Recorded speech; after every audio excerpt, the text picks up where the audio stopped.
नमस्कार दोस्तों, कैसे हैं आप सभी का स्वागत है आपके अपने चैनल राजीव कॉम्पिटिटिव क्लासेस में। दोस्तों, आज का वीडियो उन सभी शिक्षकों के लिए इम्पोर्टेंट है जो सक्षमता के थ्रू शिक्षक बने हैं यानी कि स्पेशल टीचर। सक्षमता 1 और सक्षमता 2 पास विशिष्ट शिक्षकों का एरियर कितना मिलेगा, इसके बारे में आज के इस वीडियो में बात करेंगे। बहुत सारे शिक्षकों का कमेंट आ रहा था कि सर एरियर के बारे में वीडियो बनाया जाए कि एरियर हम लोगों का किस प्रकार से मिलेगा। विशिष्ट शिक्षक मालामाल हैं। सुनवाई से पहले आप लोगों का जीत हो चुका है। जैसा कि आपको पता है, पहली बार बीपीएससी से नियुक्त टीआरई 1, टीआरई 2, टीआरई 3 यानी विद्यालय अध्यापक, जो प्रधान शिक्षक या प्रधानाध्यापक हैं, या फिर जो विशिष्ट शिक्षक हैं, सक्षमता 1 से लेकर के 2 से लेकर के 3 से लेकर के 4 से लेकर के सभी लोग एक साथ मिल के आए हैं और केस किए हैं पटना उच्च न्यायालय में। सभी एक साथ मिल करके किस लिए किए हैं? 7th पे कमीशन को लेकर किए हैं, पहला पॉइंट। दूसरा 65 साल का किए हैं और तीसरा सेवा निरंतरता को लेकर। सेवा निरंतरता तो वैसे ही आप लोगों को मिल चुका है। आपका मेन फोकस 7th पे कमीशन है। 7th पे कमीशन को लेकर केस किया गया है पटना उच्च न्यायालय में, सभी शिक्षक मिल करके। उसके बारे में भी अपडेट है। तो सुनवाई से पहले आप लोगों का जीत हो चुका है। आशा के साथ अब 65 साल की नौकरी करेंगे सभी शिक्षक। एरियर 1 लाख से अधिक हो चुका है आप लोगों का। दिसंबर में सबको मिलेगा लाभ। 2003 से 2022 तक जितने भी बहाल शिक्षक हैं सभी लोगों का बात करेंगे इस वीडियो में। नए हैं चैनल पे सब्सक्राइब कीजिएगा, बेल आइकन को प्रेस कीजिएगा और इस वीडियो को तमाम ग्रुप में शेयर कीजिएगा। वीडियो को हम लोग शुरू करते हैं। यहाँ पे सबसे पहले सक्षमता 1 का देखते हैं कि सक्षमता 1 का एरियर जनवरी जून का कितना बनेगा। देखिए, अभी तक आपको डीए 55% के आधार पे 50% के आधार पे सैलरी दिया जा रहा है, ठीक है। पहले वो सरकार के द्वारा प्रोपेगेंडा चलाया गया था चुनाव के समय में कि 58% की लागत से सैलरी देंगे, लेकिन नहीं दिया गया।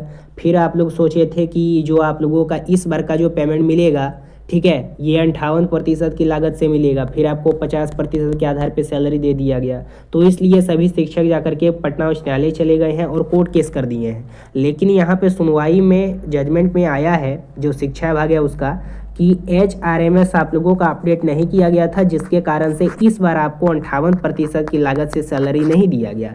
लेकिन अगली बार जो दिसंबर वाला पेमेंट होगा वो आप लोगों का 58% डीए की लागत से सैलरी दिया जाएगा। दिसंबर वाला जो जनवरी में मिलेगा। अब जब जनवरी में दिसंबर वाला पेमेंट मिलेगा तब तक आप लोगों का केंद्र सरकार के द्वारा 8 पे कमीशन भी लागू हो जाएगा और इधर बिहार सरकार को 7 पे कमीशन देना होगा। तो इसीलिए सभी शिक्षक सोचे हैं कि फिर से बिहार सरकार के द्वारा हम लोगों को घुमाया जाएगा किसी भी तरीके से। इसलिए तीनों शिक्षक जिनको राजकर्मी का दर्जा मिल चुका है, यानी विद्यालय अध्यापक, विशिष्ट शिक्षक, सक्षमता वाले शिक्षक और प्रधानाध्यापक, तीनों शिक्षक मिलकर के केस किए हैं पटना उच्च न्यायालय में। अब यहाँ पे मैं आप लोगों को बता देना चाहता हूँ दोस्तों, पटना उच्च न्यायालय का जो सुनवाई है ये बहुत जल्द किया जाएगा। सुनवाई आप लोगों का किया जाएगा तो उसमें महत्वपूर्ण निर्णय लिए जाएंगे। मेन फोकस 7 पे कमीशन पे रहेगा।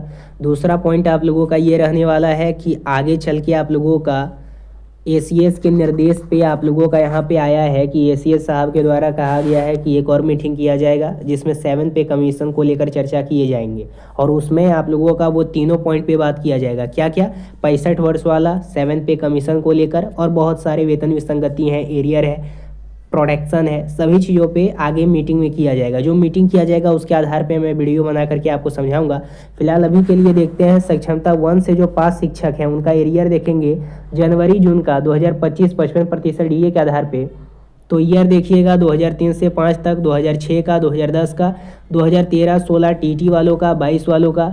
सैलरी विद फिक्सेशन 55% डीए के आधार पे देखिएगा तो सभी का आपको मिल जाएगा। 50% के आधार पे देखिएगा, एरियर देखिएगा, ठीक है। इधर भी आप लोग देख सकते हैं सक्षमता 1 से पास जो एरियर है, अक्टूबर वाला पेमेंट उनका देखिएगा 58% डीए के आधार पे। तो इस प्रकार से आपका अक्टूबर वाला पेमेंट मिलता है। सभी का देखिएगा ईयर वाइज दिया गया है, 2003 से 5 वालों का, 6 वालों का, 10 वालों का, 13-16 वालों का, 22 वालों का, सभी का दिया गया है। विशिष्ट शिक्षक का वेतन देखिएगा 2025 में पूर्ण वेतनमान देखिएगा, वेतन संरक्षण के साथ, सेवा निरंतरता के साथ, पे इंडेक्स लेवल के आधार पे और बेसिक पे नियोजित शिक्षकों का देखिएगा, पे इंडेक्स देखिएगा, वेतन संरक्षण देखिएगा, पे इंडेक्स देखिएगा, सेवा निरंतरता के साथ देखिएगा, इन हैंड सैलरी देखिएगा वेतन संरक्षण का, इन हैंड सैलरी देखिएगा सेवा निरंतरता के साथ। तो टोटल एक्सप्लेन किया गया है बेहतरीन तरीके से, खुद भी देख करके आप लोग समझ सकते हैं। ठीक है, उसी प्रकार से इधर देखिएगा तो ये आप लोगों का विशिष्ट शिक्षा का वेतनमान है 2025 में फिटमेंट मैट्रिक्स टेबल के आधार पे, पे मैट्रिक्स टेबल के आधार पे। बेसिक पे देखिएगा पे इंडेक्स देखिएगा नियोजित शिक्षा का दिया गया है, विशिष्ट शिक्षा का दिया गया है, उसके साथ इन हैंड सैलरी देखिएगा सबका। अब यहाँ पे बहुत सारे शिक्षक पूछते हैं कि सर विशिष्ट शिक्षा का एनपीएस में कुल कितना जमा होता है। तो नियुक्ति वर्ष देखिएगा 2003 वालों का, 6 वालों का, 10 वालों का, 13 वालों का, 16 वालों का, 22 वालों का, सभी का ईपीएफ कटौती देखिएगा तो सेम होता है, 1800 होता है। और कुल ईपीएफ कटौती 3600 होता है। एनपीएस वाई सेल्फ के तहत जमा होता है अलग अलग श्रेणी में, एनपीएस वाई गवर्नमेंट के तहत जमा होता है अलग अलग श्रेणी में। सबसे ज़्यादा जमा किसका होगा टोटल एनपीएस 11,781 2003 वालों का, उसके बाद 2006 वालों का, फिर 10 वालों का, फिर 13 वालों का, फिर 16 वालों का, सबसे कम होगा 9300 लेवल का वो 22 वालों का, जो 22 में नियोजित शिक्षक के रूप में बहाल हुए थे, बाद में सक्षमता देकर के विशिष्ट शिक्षक बने। उसी प्रकार से विशिष्ट शिक्षक का एरियर देखिएगा जनवरी जुलाई 2025 का 55% डीए के आधार पे।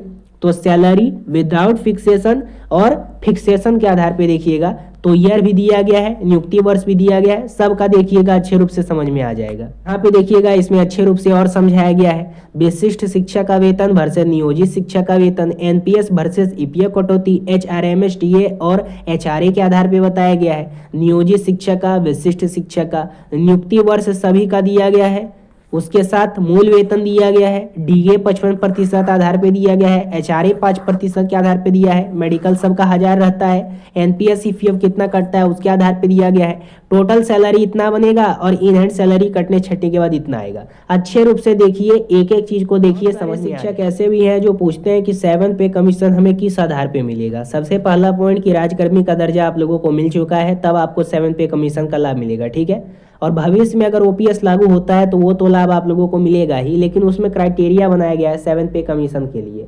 देखिए 2016-17 में जब गजट पारित किया गया था तो उसमें स्पष्ट रूप से कहा गया था कि जिनको राजकर्मी का दर्जा प्राप्त होगा उनको 7 पे कमीशन देंगे, बिहार गजट में लिखा गया था। लेकिन उस समय आप लोग नियोजित शिक्षक थे, इसलिए आपको राजकर्मी का दर्जा नहीं दिया गया था। बाद में आप लोगों का 2023 से आया, सक्षमता आया, तब आप लोग विशिष्ट बने, तब आपको राजकर्मी का दर्जा दिया गया। उसके बाद कहा गया कि आपको यहाँ पे दे देंगे 7 पे कमीशन, लेकिन 2023 से 2026 आने वाला है, अभी तक आपको नहीं दिया गया। उसी कारण से शिक्षा मंत्री से जब विपक्ष के द्वारा पूछा जाता था कि अभी तक आपने सेवा निरंतरता इन सभी शिक्षकों को दे दिया है, उसके साथ राजकर्मी का दर्जा दे दिया है, तो कम से कम पे कमीशन का लाभ दे दीजिए। लेकिन शिक्षा मंत्री का एक ही आश्वासन आता था कि अभी वित्त विभाग का परामर्श इस पे नहीं है। वित्त विभाग ऐसा नहीं चाहती है कि हम सभी शिक्षकों को पे कमीशन का लाभ दें, क्योंकि हमारे पास पैसा ही नहीं है। कैसे घुराते घुराते आप लोगों का ट्रांसफर पॉलिसी में बजाते बजाते चुनाव आ गया, चुनाव खत्म हुआ, तो अब आप लोगों का यहाँ पे केस कर दिया गया पटना उच्च न्यायालय में। सभी शिक्षक इंतजार करते रह गए। उधर केंद्र सरकार के द्वारा 8 पे कमीशन लागू होने वाला है। आप लोगों को बता दूं कि प्रत्येक 10 साल में एक बार पे कमीशन लागू किया जाता है। तो 2016 से आप लोगों का 26 तक 10 साल गुजर गया है, तो 8 पे कमीशन केंद्रीय वेतनमान लागू कर दिया जाएगा। तो जिनके पास पे कमीशन का लाभ मिलेगा उन सभी को ये लाभ मिल जाएगा। तो उसी प्रकार से बिहार सरकार को भी लागू करना होगा 7 पे कमीशन, कि हम 7 पे कमीशन का लाभ दें। ठीक है, अब कहाँ से बिहार सरकार 8 पे कमीशन का लाभ देगी? अब ये केस चला गया है पटना उच्च न्यायालय। अब पटना उच्च न्यायालय में इसका सुनवाई किया जाएगा और निश्चिंत 99% जजमेंट आपके हाथ में है। उसी के साथ आगे जो बैठक किया जाएगा उसमें भी 7 पे कमीशन के बारे में चर्चा किया जाएगा। बात मैं आप लोगों को समझा देना चाहता हूँ, प्रोबेशन पीरियड आप लोगों को खत्म करना होता है 7 पे कमीशन को लेकर। जैसे सक्षमता 1, सक्षमता 2, सक्षमता 3, सक्षमता 4, तो जिन शिक्षकों का 2 साल का प्रोबेशन पीरियड खत्म हो जाएगा उन सभी शिक्षकों को यहाँ पे लाभ दे दिया जाएगा। ठीक है, एक बात को आप लोग समझ लीजिए, जिन शिक्षकों का 2 साल का सर्विस खत्म हो जाएगा उनको ये लाभ दे दिया जाएगा। अगर आप लोगों का 2 साल का सर्विस नहीं खत्म होता है, मान लीजिए 26-27 में खत्म होता है, तब तक आपको लागू होने के बाद भी इन सभी चीज़ों से वंचित रहना होगा। तो ये टोटल आप लोगों का वीडियो का एक्सप्लेनेशन है। बाकी नए हैं चैनल पे सब्सक्राइब कीजिएगा, बेल आइकन को प्रेस कीजिएगा। जो भी आप लोगों का डाउट है कमेंट के माध्यम से बताइएगा, 1 सेकंड के अंदर रिप्लाई दिया जाएगा। धन्यवाद।